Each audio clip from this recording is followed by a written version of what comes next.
Isang misteryo kung paano napadpad ang isang higanting barko na sumadsad sa dagat sa bahagi ng Malolos, lalawigan ng Bulacan. Mistulang tinatawag na ghost ship na nga ang dayuang barko. Wala na yung makina at sira-sira na ang loob. Posibleng inanod lang daw ang barko na yan mula sa Mariveles, Bataan. Pero hindi kumbinsido rito ang lokal na pamahalaan ng Malolos. Malayo raw sa kanila ang Mariveles at may nakita raw na armadong lalaki sa barko nang una itong matanaw. At mula sa Malolos, Bulacan, nakatutok live si JP Soriano. JP? Mike, Vicky, yan nga ang lumalabas sa inisyal na impormasyong nakalap ng Malolos Police ng 4 na taon na palang nakadaong ang MV Yuan Heng sa Mariveles Port at posibleng inanod lang ito nung nakaraang bagyo pero tila hindi kumbinsido rito ang mayor ng Malolos.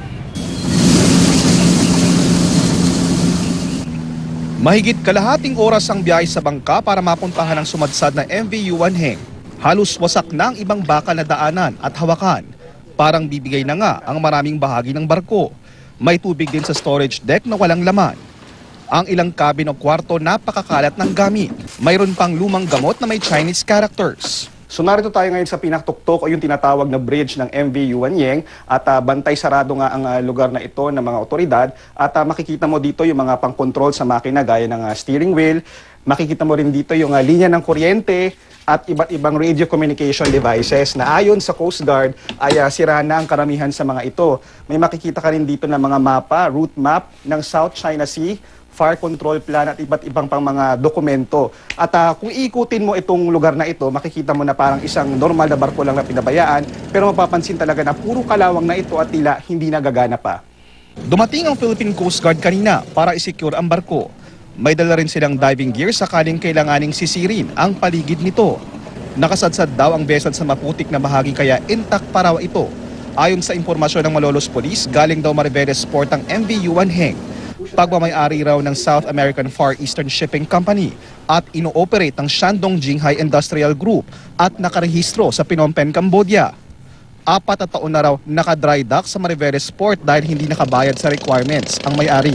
Naka-dry dock sa Mariveles, allegedly, at i-move lang daw ng konti para mag-giveaway dun sa isang mas malaking barko. Pero inangay na ng bagyo dito. Hindi pa raw nakikipag-ugnayan sa lokal na pamahalaan ng Malolos ang may-ari ng barko at ang Mariveles Port. Ang ipinagtataka pa ng lokal na pamahalaan ng Malolos, nakaangkla ang barko na una nilang makita.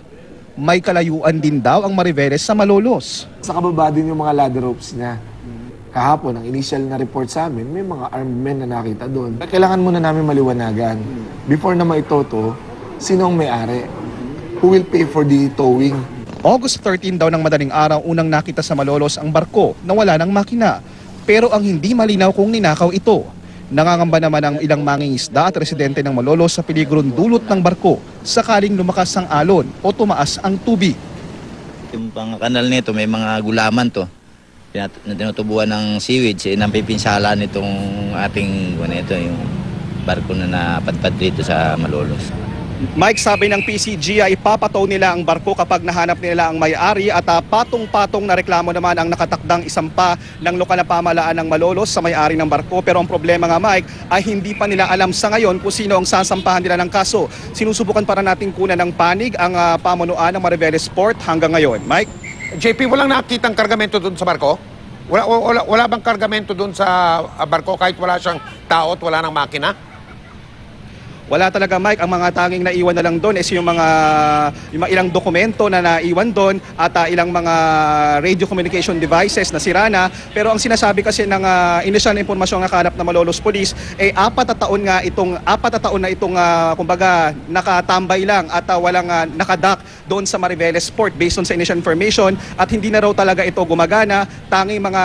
May mga nagbabantay na lang daw dito. Anong nangyari daw, Mike? Merong nag-usog nito noong nakaraang bago magbagyo at ang sinasabi, ito raw ay posibleng inanod mula doon sa Mariveles Port papunta rito sa Malolos, Bulacan. Maraming salamat, JP Soriano.